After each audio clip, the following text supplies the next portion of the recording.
எங்களுடைய அன்பு கலந்த வணக்கங்கள். இன்றைய தினம் எங்களுடைய அழைப்பை ஏற்று இங்கே சமூகம் அளித்திருக்கின்ற ஊடகவியலாளர்கள் அனைவருக்கும் முதலிலே எங்களுடைய நன்றியை தெரிவித்துக் கொள்கின்றோம். இன்றைய தினம் தமிழ் தேசிய அரசியல் கட்சிகளும் தமிழ் மக்கள் பொதுச்சபையும் இணைந்து நிறுவியிருக்கின்ற தமிழ் தேசிய பொது கட்டமைப்பின் சார்பிலே எதிர்வரும் ஜனாதிபதி தேர்தலிலே நிறுத்தப்பட இருக்கின்ற வேட்பாளர் பற்றிய அறிவிப்பினை மேற்கொள்வதற்காக நாங்கள் இந்த சந்திப்பை இன்றைய தினம் தீர்மானித்து நடாத்த ஆரம்பித்திருக்கின்றோம். எதிர்வரும் ஜனாதிபதி தேர்தலிலே தமிழ் பொது வேட்பாளராக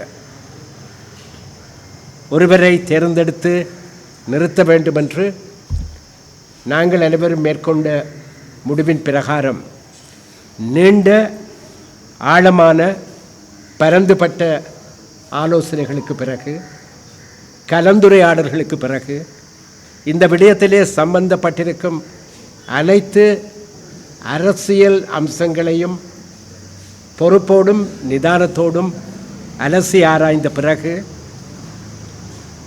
நீண்ட நாள் தமிழ் தேசியவாதியும் முன்னாள் மட்டக்களப்பு மாவட்ட தமிழ் தேசிய கூட்டமைப்பின் பாராளுமன்ற உறுப்பினராக பணியாற்றியவரும் ஊடகத்துறையிலே நன்கறியப்பட்டிருந்தவருமான திரு பா. அரியநேந்திரன் அவர்களை தமிழ் தேசிய பொது கட்டமைப்பின் சார்பிலே ஜனாதிபதி தேர்தலில் தமிழ் பொது வேட்பாளராக நிறுத்துவது என்கிற முடிவு மேற்கொள்ளப்பட்டிருக்கிறது. அதை இன்றைய தினம் எமது மக்களுக்கும் இந்த தேர்தலிலே அக்கறை கொண்டிருக்கிற சகல தரப்பினருக்கும் நாங்கள் அறிவிப்பதிலே மகிழ்ச்சி அடைகின்றோம். இன்றைய இந்த சந்திப்பிலே கலந்து கொண்டிருக்க வேண்டிய தமிழ் தேசிய அரசியல் கட்சிகளின் சில தலைவர்கள் பாராளுமன்ற உறுப்பினர்களாக பணியாற்றி கொண்டிருக்கிற சூழ்நிலையிலே இன்று அவர்களாலே பாராளுமன்ற கடமைகளும் குறுக்கெடுக்கிற நிலைமையிலே அவர்கள் விரும்பியும் கலந்து கொள்ள முடியாமல் போய்விட்டது. இருந்தாலும் அவர்கள் சார்ந்த கட்சிகளை, அந்த கட்சிகளைச் சேர்ந்த மூத்த தலைவர்கள் இங்கே பிரதித்துவப்படுத்தி எங்களோடு அமர்ந்திருக்கிறார்கள். இப்பொழுது ஜனாதிபதி தேர்தலில் தமிழ் பொது வேட்பாளரான திரு பா. அரியநேந்திரன் அவர்களை உங்களுக்கு நான் முன்னாலே அழைத்து அவரை அறிமுகப்படுத்த வேண்டிய தேவை கிடையாது. இருந்தாலும் சம்பிரதாயபூர்வமாக இவர்தான் எங்கள் தமிழ் மக்களின் சார்பிலே, தமிழ் தேசியத்தின் சார்பிலே ஜனாதிபதி தேர்தலிலே தமிழ் பொது வேட்பாளர் என்கிற அந்த அறிவிப்பினை நாங்கள் மேற்கொள்ள விரும்புகிறோம். இப்பொழுது தம்பி அரியநேந்திரன் அவர்களை இங்கே வந்து கொண்டிருக்கின்ற ஊடகவியலாளர்கள், தமிழ் பொது கட்டமைப்பின் ஊடாக எதிர்வருகின்ற 9வது ஜனாதிபதி தேர்தலிலே வடகிழக்கிலே இருந்து ஒரு தமிழ் தேசிய உணர்வை வெளிக்காட்டுவதற்காக ஒரு வேட்பாளராக என்னை தேர்ந்தெடுத்த இங்கே இருக்கின்ற மதிப்புக்குரிய இந்த பொதுச்சபை உறுப்பினர்கள், தமிழ் தேசிய அரசியல் கட்சியின் பிரமுகர்கள், இங்கே கலந்து கொண்டிருக்கின்ற அனைவருக்கும் இந்த தந்தை செல்வாவினை மனதில் நிறுத்தி நான் முதலில் இந்த வணக்கத்தை தெரிவித்துக் கொள்கின்றேன். உண்மையிலே எனக்கு முன்பு கூறிய பிரமுகர்கள் தெளிவாக கூறியிருந்தார்கள். நான் வெறும் அடையாளம், அதாவது ஒரு தமிழ் தேசியத்தான் அதில் இருக்கின்றது. அந்த தமிழ் தேசியத்துக்காக குறியீடாக மாத்திரம்தான் நான் இருப்பேனே தவிர நான் ஒரு ஸ்ரீலங்கா சோசலிச குடியரசின் ஜனாதிபதியாக வருவதற்கு அல்ல. மாறாக ஈழ மண்ணிலே இருந்து எமது மக்கள் இனப்படுகொலை செய்யப்பட்டு நெடுங்காலமாக தொடர்ச்சியாக உரிமையற்ற ஒரு இனமாக இருக்கின்றார்கள். எங்களுக்கான ஒரு உரிமை கிடைக்க வேண்டும் என்பதை சர்வதேசத்துக்கும் ஸ்ரீலங்காவுக்கும் வலியுறுத்துகின்ற ஒரு தேர்தலுக்கு ஒரு அடையாளமாக மாத்திரம் நான் அந்த தேர்தலிலே வேட்பாளராக ஏற்றுக்கொண்டிருக்கின்றேன். எனது பணி என்பது செப்டம்பர் மாதம் 22ஆம் தேதி வரை இருக்கும் என்பதையும் நான் கூறிக்கொள்கின்றேன். அதற்கு பிற்பாடு வருகின்ற பணிகளை எமது கட்டமைப்பு முன்னெடுக்கும்.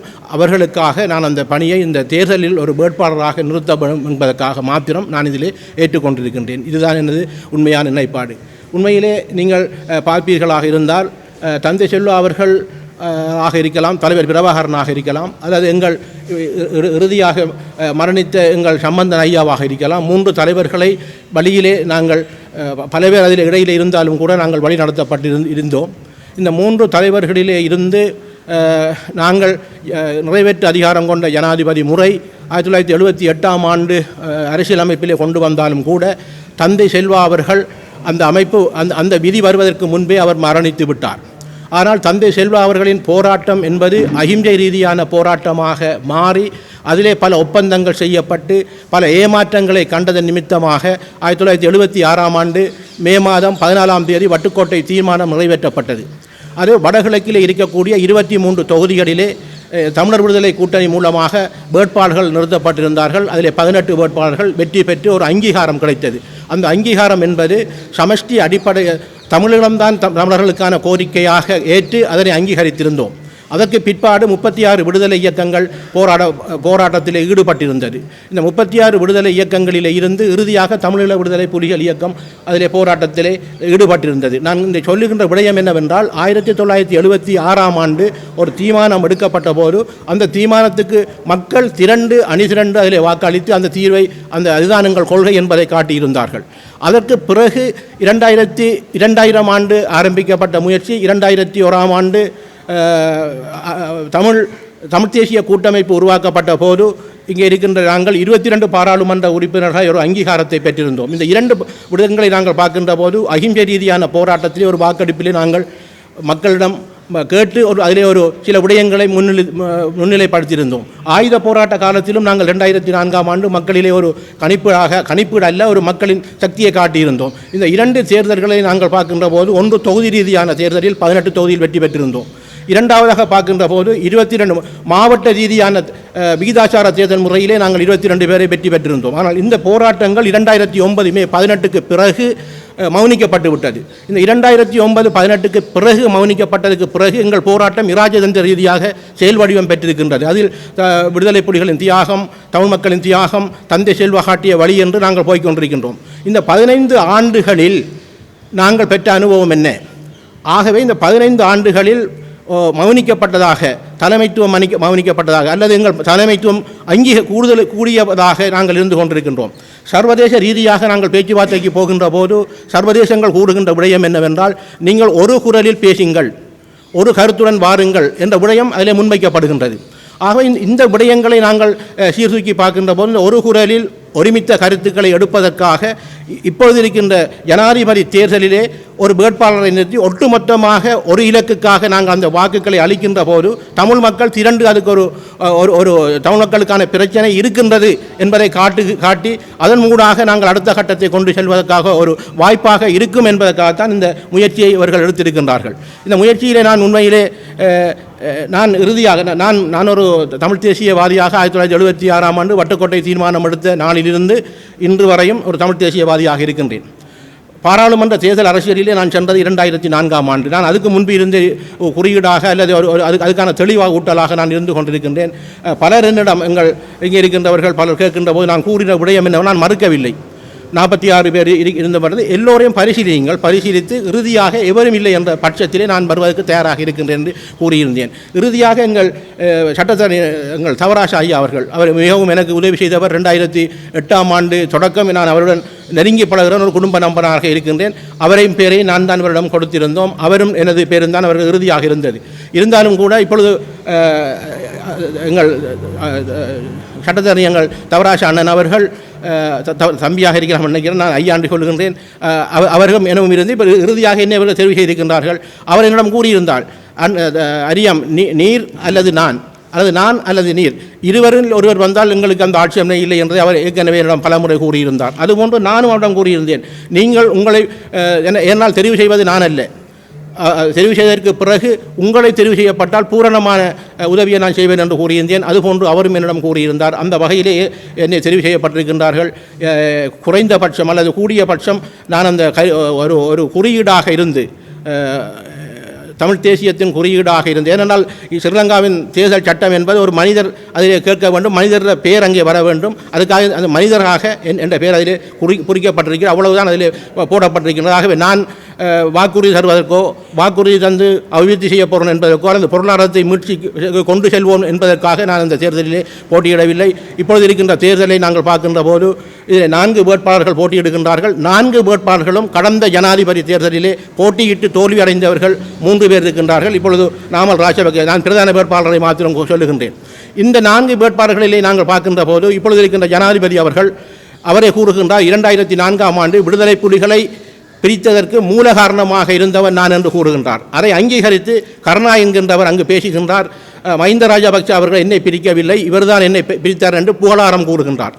அந்த 2004ஆம் ஆண்டு விடுதலை புலிகளை பிரித்தவர் என்று கூறியது போன்று 2005ஆம் ஆண்டு முதலாவது தேர்தல் ஜனாதிபதி தேர்தல் வந்தபோது விடுதலை புலிகள் அதை பகிஷ்கரிக்குமாறு கூறியிருந்தார்கள். பலர் பல்வேறுபட்ட விமர்சனங்களை கூறியிருந்தார்கள். அதற்கான விடையை ஜனாதிபதி அவர்கள் கூறியிருக்கின்றார். அதில் நீங்கள் அறிந்திருப்பீர்கள், 2004ஆம் ஆண்டு விடுதலை புலிகளை தான் பிரித்தேன் என்று கூறியிருந்தால் அதற்கான அங்கீகாரத்தை 2005ஆம் ஆண்டு தேர்தலில் விடுதலை புலிகள் அவரை பகிஷ்கரிக்குமாறு கூறியிருந்தார்கள். பிரகடனத்துக்கு மற்ற எங்களுக்கு. ஆகவே அவ்வாறான ஒரு மக்களை பிரித்து ஆளுகின்றவரை நாங்கள் வாக்களிக்க போகின்றோமா, அல்லது ஒவ்வொரு கட்டத்திலும் நல்லாட்சி தொடர்ச்சியாக ஏமாற்றி வருகின்ற அந்த ஜனாதிபதிக்கு நாங்கள் வாக்களிக்க போகின்றோமா என்பதை தமிழ் மக்கள் சிந்திக்க வேண்டும். இரண்டாவதாக இருக்கின்றவர் சையத் பிரேமதாஸ் அவர்கள். சையத் பிரேமதாஸ் அவர்கள் நல்லாட்சி காலத்தில் என்ன செய்தார்? புத்த சாசன அமைச்சராக இருந்து 1000 பாஞ்சாலைகளை வடகிழக்கிலே அமைப்பதற்காக அங்கீகாரம் கொண்டு வந்தார். இன்று அது நடைபெற்றுக் கொண்டிருக்கின்றது. அவ்வாறானவருக்கு நாங்கள் வாக்களிக்க வேண்டுமா? மூன்றாவதாக இருக்கக்கூடியவர் அனுரகுமார திசாநாயக்க அவர். உங்களுக்கு எல்லாருக்கும் தெரியும், நாங்கள் 22 பேர் பாராளுமன்ற உறுப்பினராக இருந்த போது இந்த இணைந்த வடகிழக்கை பிரிப்பதற்கு துணையாக இருந்தது என்பது ஒரு விடயம். இறுதி யுத்தத்திலே அவரும் இளைஞர்களை பயிற்சி கொடுத்தார் என்ற விடயம் இருக்கின்றது. ஆகவே அவ்வாறு அவரை ஆதரிக்கப் போகின்றோமோ? இல்லை, மஹிந்தவின் புதல்வர் வந்திருக்கின்றார் நாமல் ராஜபக்சே அவர்கள். நாமல் ராஜபக்சே அவர் என்ன கூறுகின்றார்? எங்கள ஜனாதிபதியாக இருக்கக்கூடியவர் 13வது அதிகார பகிர்வை தருவேன் என்று இதே யாழ் மண்ணிலே கூறிய விட்டு வந்ததற்கு அவர் கொழும்பிலே ஒரு அறிக்கை விட்டிருந்தார். நான் அவ்வாறு தருவதற்கு உதவும் மாட்டேன், தரவும் மாட்டேன், நான் வடக்கில் ஒரு கதை தெற்கில் ஒரு கதை கதைப்பவன் அல்ல என்று அவர் அங்கே இனவாதம் பேசுகின்றார். அவ்வாறானவர்களுக்கு நாங்கள் தமிழ் மக்கள் வாக்களிக்க போகின்றோமா? சிந்திக்க வேண்டிய விடயம். ஆகவே என்னை பொறுத்த மட்டில் நான் ஒரு குறியீடாக தமிழ் தேசிய கொள்கையை தொடர்ந்து இங்கே 50,000 ஆவியர்களை நாங்கள் இழந்திருக்கின்றோம். 3 லட்சத்துக்கு மேற்பட்ட மக்களை இழந்திருக்கின்றோம். உரிமையற்ற ஒரு இனமாக இருக்கின்ற போது இன்னும் நாங்கள் ஏமாந்து 8 ஜனாதிபதிகளை ஏமாந்ததுக்கு பிறகு இன்னும் நாங்கள் பேரம் பேச போகின்றோம் என்றால் இதை கேட்கின்றவர்கள் நாங்கள் என்ன மடையர்களாம்? இதை நீங்கள் சிந்திக்க வேண்டும், மக்கள் சிந்திக்க வேண்டும். இதற்காகத்தான் நாங்கள் இவர்களின் முடிவை நான் ஏற்றிருக்கின்றேன், நான் கொள்கை ஏற்றிருக்கின்றேன். அந்த வகையில் நீங்கள் அனைவரும் ஒத்துழைக்க வேண்டும். குறிப்பாக ஊடகவியலாளர்களின் பணி என்பதை ஏற்கனவே கூறியிருந்தால் நான் ஒரு ஊடகவியலாளராக இருந்த காரணமாக எங்களுக்கு தெரியும். பல விடயங்களை நாங்கள் பேசுகின்ற போது நல்ல விடயங்களுக்கு தலைப்பு வராது. அது நானும் ஊடகவியலாளர் இருக்கின்ற போது எனது அனுபவம் எதிலே நான் கொண்டு அதில் சொல்லுகின்றோமோ அந்த விடயம் தலைப்பாக வருகின்ற போது அது கருத்தை அவ்வாறாக வந்துவிடும். ஆகவே தலைப்புகளை மிகவும் நிதானமாக இந்த தேர்தல் முடிவை மட்டும் இட வேண்டும். தமிழ் தேசியத்தின் பக்கம் அனைவரும் நிற்க வேண்டும் என்று கேட்டு விடைபெறுகின்றேன். உங்கள் அனைவருக்கும் மிக்க நன்றி. கிட்டத்தட்ட 10 ஆண்டுகளுக்கு மேலாக 15 ஆண்டு கூட சொல்லலாம் ஒரு கருத்துருவாக்கமாக காணப்பட்ட ஒரு விடயம் இன்று செயலுறு பெறுகின்றது. தமிழ் பொது வேட்பாளர். தமிழ் பொது வேட்பாளர் என்பது தமிழ் பொது நிலைப்பாடு. தமிழ் பொது நிலைப்பாடு என்பது தமிழ் தேசிய நிலைப்பாடு. தமிழ் தேசிய நிலைப்பாடு என்பது தாயகத்தின் ஒருமைப்பாட்டை கட்டி காப்பது. அந்த அடிப்படையில் தாயகத்தின் ஒருமைப்பாட்டை கட்டிக்காக்கும் நோக்கத்தோடு கிழக்கிலிருந்து ஒரு வேட்பாளர் தமிழ் பொது வேட்பாளராக நிறுத்தப்பட்டிருக்கிறார். தமிழ் மக்கள் இன்றைக்கு பல கூறுகளாக சிதைக்கப்பட்டிருக்கிறார்கள். இவ்வாறான ஒரு பின்னணியில் தமிழ் மக்கள் மத்தியில் ஒரு பலமான ஐக்கியத்தை கட்டியெழுப்பும் நோக்கத்தோடு அதன் குறியீடாக கிழக்கிலிருந்து ஒரு வேட்பாளர் நிறுத்தப்பட்டிருக்கிறார். கிழக்கு தமிழ் மண்ணிலிருந்து தமிழ் பொது வேட்பாளர் என்கிறவர் ஒரு குறியீடு. அது ஒரு நபரை குறிக்காது, அது கொள்கை. தமிழ் மக்கள் எப்பொழுதும் கொள்கைக்கு வாக்களித்திருக்கிறார்கள். காலாகாலமாக தமிழ் மக்கள் கொள்கைக்கு வாக்களித்திருக்கிறார்கள். கடந்த நூற்றாண்டு முழுவதிலும் தமிழ் மக்கள் கொள்கைக்கு வாக்களித்திருக்கிறார்கள். ஒரு கட்டத்தில் கொள்கை ரீதியாக அவர்கள் தேர்ந்தெடுத்த தலைவர்களையே பின்னர் அவர்கள் கொள்கைகளிலிருந்து சறுக்கும் பொழுது அவர்களை தோற்கடித்திருக்கிறார்கள். மிகப்பெரிய தலைவர்களை எல்லாம் அவ்வாறு தோற்கடித்திருக்கிறார்கள். எனவே தமிழ் மக்கள் எப்பொழுதும் கொள்கைக்கு வாக்களிப்பார்கள். அவர்களை ஒன்று குவித்தால் அவர்கள் கொள்கைக்கு வாக்களிப்பார்கள். இன்றைக்கு தன் பலம் எதுவென்று தெரியாமல் சிதறி கிடக்கும் தமிழ் மக்களை ஒன்றிணைக்கும் நோக்கத்தோடு தான் தமிழ் பொது வேட்பாளர் என்ற அந்த எண்ணக்கரு முன்வைக்கப்பட்டது. தமிழ் பொது வேட்பாளர் என்பவர் தமிழ் வாக்காளர்களை, தமிழ் மக்களை பொறுத்தவரையிலும் அவர்களை ஒரு புள்ளியில் மையப்படுத்தி ஒன்றிணைப்பவர். அதே நேரம் வெளி உலகத்துக்கு அவர் தமிழ் மக்களின் தேசிய இன பிரச்சினையை, அது இப்பொழுதும் எரிந்து கொண்டுதான் இருக்கிறது என்பதனை வெளிப்படுத்துகின்றவர். இனப்பிரச்சினை இப்பொழுதும் ஒன்று. ஆயுத மோதல்கள் முடிவுக்கு வந்த பின்னரும் கடந்த 15 ஆண்டுகளில் அது தீர்க்கப்படவில்லை. அதற்கு தீர்வு தேவை. இதில் தலையிட்ட அனைத்துலக மற்றும் பிராந்திய சக்திகள் இந்த பிரச்சனையை தீர்க்க தவறியிருக்கின்றன என்ற அடிப்படையில் இனப்பிரச்சினைக்கான ஒரு தீர்வை அவர் வெளியில் வலியுறுத்துவார். அதே நேரம் தமிழ் மக்களை பொறுத்தவரையிலும் அவர் தமிழ் மக்களை ஒரு தேசமாக திரட்டுவார். தமிழ் மக்கள் அவ்வாறு தேசமாக திரள்வார்கள் என்பதற்கு கடந்த நூற்றாண்டு முழுவதிலும் உதாரணங்கள் உண்டு. அந்த அடிப்படையில் தான் இப்பொழுது தமிழ் பொது வேட்பாளர் என்ற அந்த எண்ணக்கரு செயலுறு பெறுகின்றது. தமிழ் பொது வேட்பாளர் எனப்படுகிறவர் தமிழ் மக்களை ஒரு மையத்தில் திரட்டுவார். இந்த கட்டமைப்பு ஒரு மூடுண்ட கட்டமைப்பு அல்ல என்று இந்த கட்டமைப்புக்கான அந்த புரிந்துணர்வு உடன்படிக்கை கையெழுத்திடப்பட்ட அன்று தமிழ் மக்கள் பொதுச்சபையின் பிரதிநிதியாக நான் தெரிவித்தேன். இந்த கட்டமைப்பு ஒரு மூடுண்ட கட்டமைப்பு அல்ல. இந்த கட்டமைப்பு வெளியில் இருக்கக்கூடிய கட்சிகளுக்கும் சக்திகளுக்குமாக திறக்கப்பட்டிருக்கிறது. இந்த கட்டமைப்புக்குள் இனிமேலும் தமிழ் தேசிய சக்திகள் இணையலாம். ஏனென்றால் தமிழ் மக்களை பொறுத்தவரை பொது நிலைப்பாடு என்பது ஒரு தமிழ் தேசிய நிலைப்பாடு தான். ஒரு தமிழ் பொது வேட்பாளரின் வெற்றி என்பது ஒரு வாக்களிப்பு அலையை எழுப்புவதில் தான் தங்கியிருக்கிறது. தமிழில் கடந்த நூற்றாண்டு முழுவதிலும் தோன்றிய வாக்களிப்பு அலைகள் பெரும்பாலானவை தமிழ் தேசிய வாக்களிப்பு அலைகள் தான்.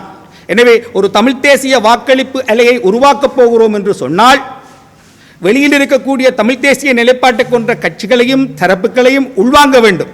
ஒரு பரந்துபட்ட தளத்தில் தமிழ் ஐக்கியத்தை கட்டியெழுப்ப வேண்டும். தமிழ் மக்கள் ஒரு குரலில் நாங்கள் யார், எங்களுடைய விருப்பம் என்ன என்பதனை வெளியுலகுக்கு சொல்லும் பொழுது அதற்கு ஒரு அழுத்தம் இருக்கும், அதற்கு ஒரு பலம் இருக்கும். அந்த பலத்தின் குறியீடாகத்தான் தமிழ் பொது வேட்பாளர் இங்கே முன்வைக்கப்படுகின்றார். தமிழ் பொது வேட்பாளரை முன்வைத்து கடந்த 15 ஆண்டுகளுக்கு மேலாக சிதறிக்கொண்டிருக்கும் ஒரு மக்களை ஒன்று திரட்ட வேண்டும்.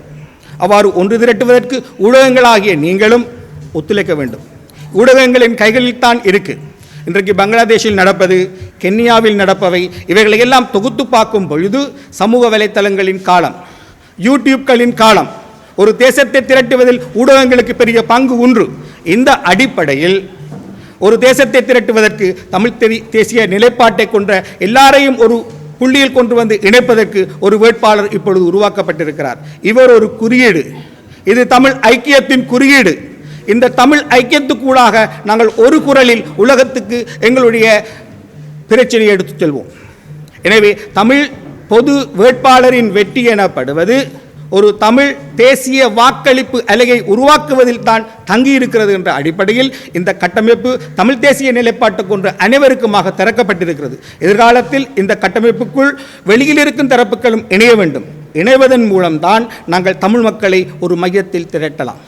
தமிழ் மக்களை ஒரு பலமான அரசியல் ஆக்க சக்தியாக மாற்றலாம். அந்த ஆக்க சக்தியானது பலமான ஒரு பேரம் பேசும் சக்தியாக மாறும் பொழுது இனப்பிரச்சினை தீர்க்கப்படவில்லை, இனப்பிரச்சினைக்கு தீர்வு வேண்டும் என்பதனை அது உலகத்துக்கும் தென்னிலங்கைக்கும் தெளிவாக எடுத்துச் சொல்லும். நாங்கள் தந்தை செல்வா கலையரங்கில் கூடியிருக்கிறோம். இந்த கலையரங்கில் தான் நாங்கள் அந்த புரிந்துணர்வு உடன்படிக்கையும் எழுதினோம்.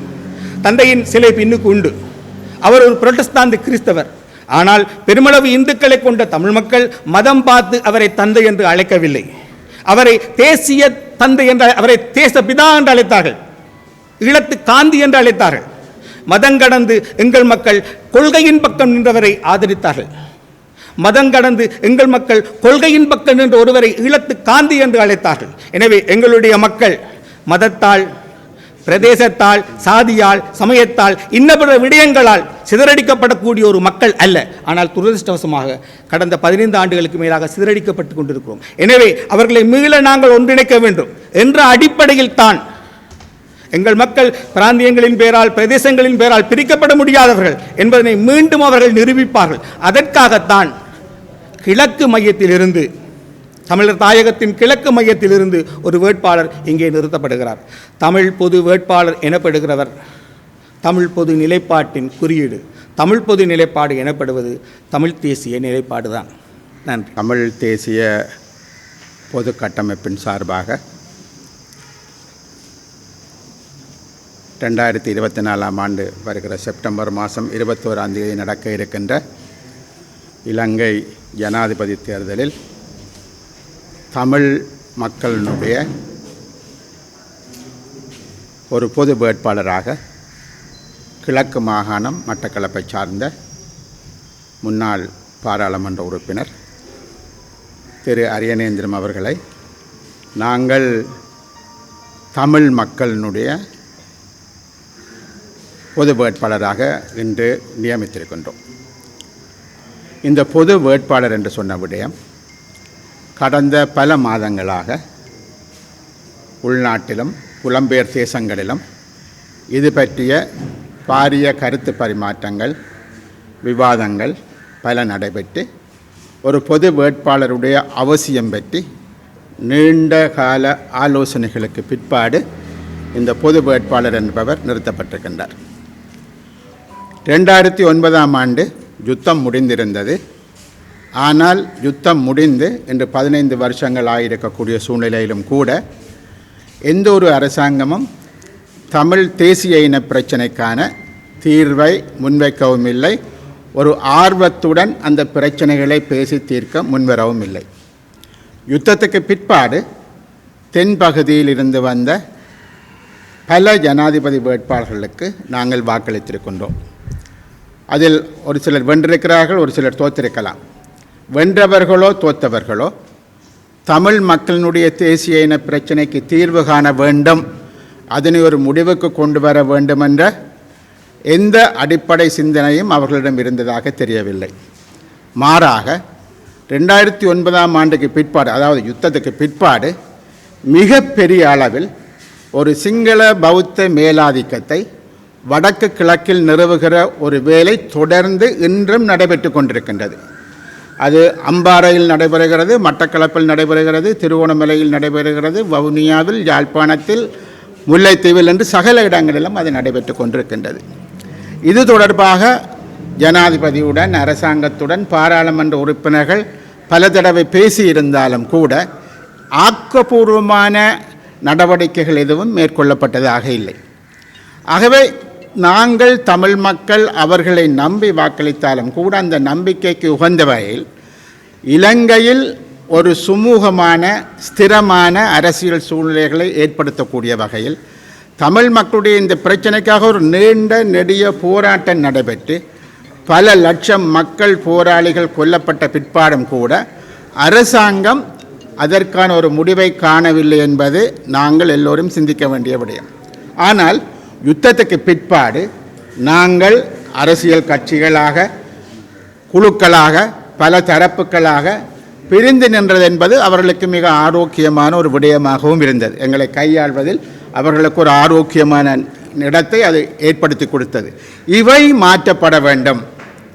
தமிழ் மக்கள் தங்களது தேசிய இன பிரச்சனைக்காக பல லட்சம் உயிர்களை விலை கொடுத்திருக்கிறார்கள். பல்லாயிரம் கோடி சொத்து பத்துக்களை இழந்திருக்கிறார்கள், புலம்பெயர்ந்திருக்கிறார்கள். ஆகவே இந்த பிரச்சனைக்கு தீர்வு காண வேண்டும் என்பது தமிழ் மக்களுடைய வேணவா. இந்த மண்ணில் அவர்களும் சமத்துவமாக எல்லோரையும் போல் தமது கலை, கலாச்சாரம், பண்பாடு, மொழி அனைத்தையும் அவர்கள் சுதந்திரமாக பெற்றுக்கொள்வதற்கும் நடைமுறைப்படுத்துவதற்கும் அவர்கள் தகுதி வாய்ந்தவர்கள். ஆகவே அந்த விடயம் நடைமுறைப்படுத்தப்பட வேண்டும்.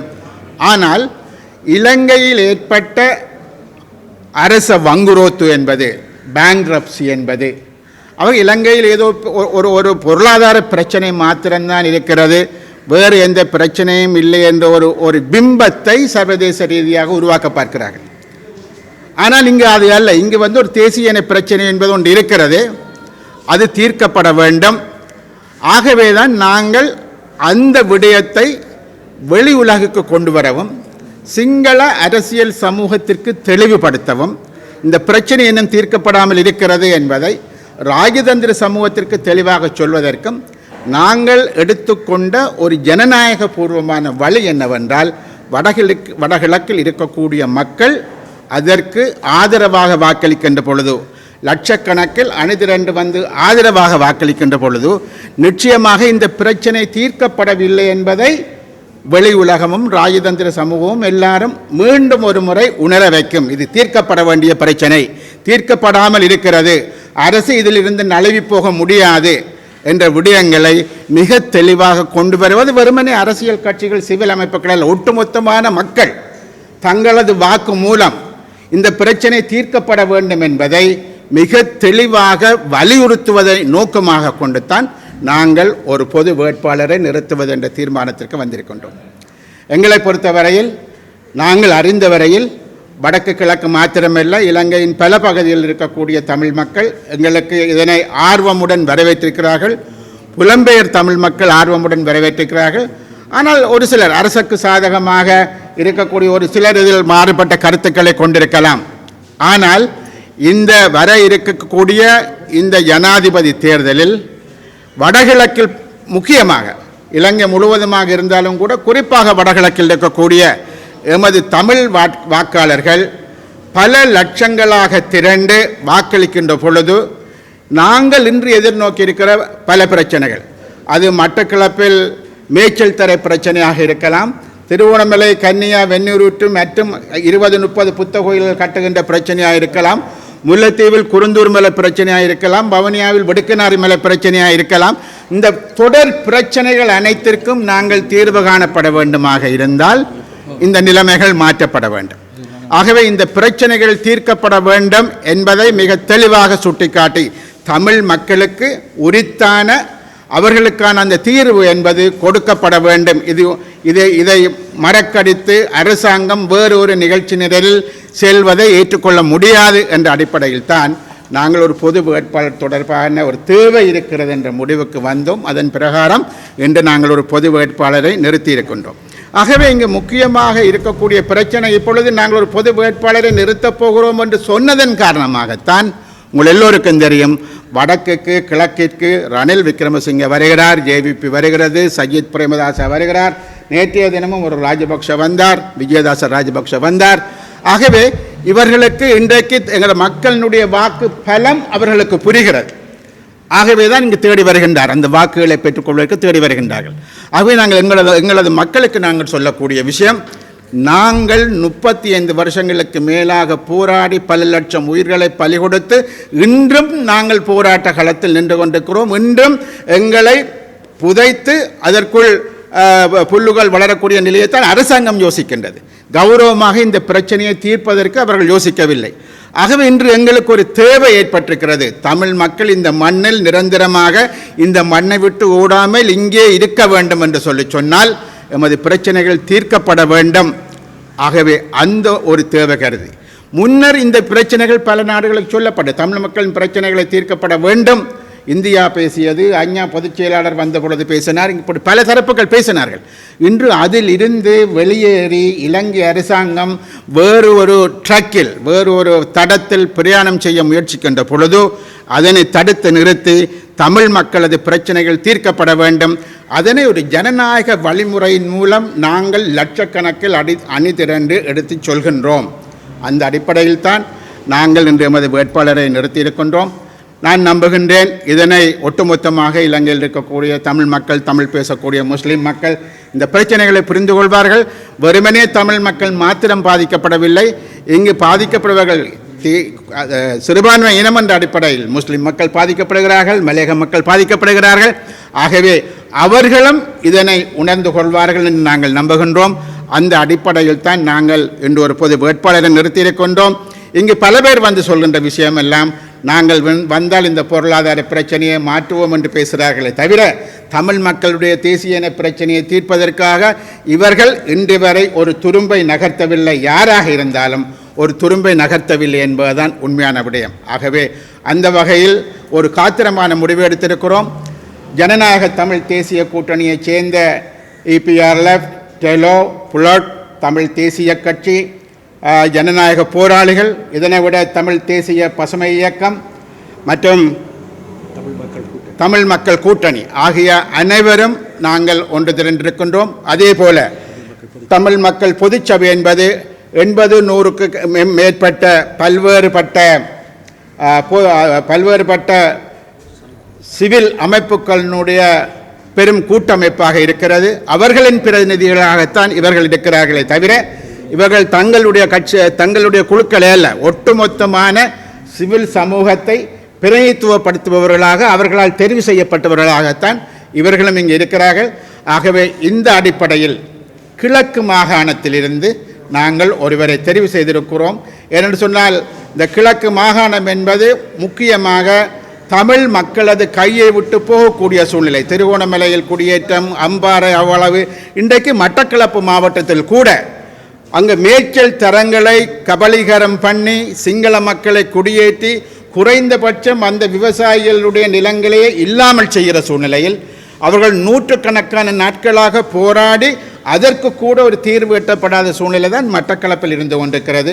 ஒரு ஒரு ஒரு ஒரு பிரதேச சபையை தரம் உயர்த்துவதற்கு கூட வக்கற்ற நிலையில்தான் அம்பாறை மாவட்டத்தில் இந்த அரசாங்கம் இருந்து கொண்டிருக்கிறது. இவ்வாறான சூழ்நிலையில் இவை எல்லாவற்றையும் வெளிக்கொண்டு வரும் முகமாக மிக தெளிவாக இந்த விடயங்களை சொல்வதற்காக நாங்கள் இந்த பொது வேட்பாளர் என்பவரை தெரிவு செய்திருக்கிறோம். ஆகவே அந்த வகையில் நாங்கள் தொடர்ச்சியாக அடுத்த மிக விரைவாக இன்றோ நாளையோ நாங்கள் அதற்கான கட்டுப்பணம் என்பது மிக விரைவாக செலுத்தப்படும். 15ஆம் தேதி நாங்கள் அவரது வேட்பு மனு என்பது கொடுக்கப்படும். அது மாத்திரமல்ல, நாங்கள் வடக்கு கிழக்கில் இருக்கக்கூடிய அனைத்து மக்களும் இந்த விடயத்தை வெற்றிகரமாக முடிப்பதற்கு தமிழ் மக்கள் இந்த மண்ணில் தலை நிமிர்ந்து சுதந்திரமாக பாதுகாப்பாக தங்களது சொந்த பிரதேசத்தில் வாழக்கூடிய வகையில் அதற்கு முழு மக்களும் ஒத்துழைக்க வேண்டும் என்று கேட்டுக்கொள்ள விரும்புகின்றோம். நன்றி.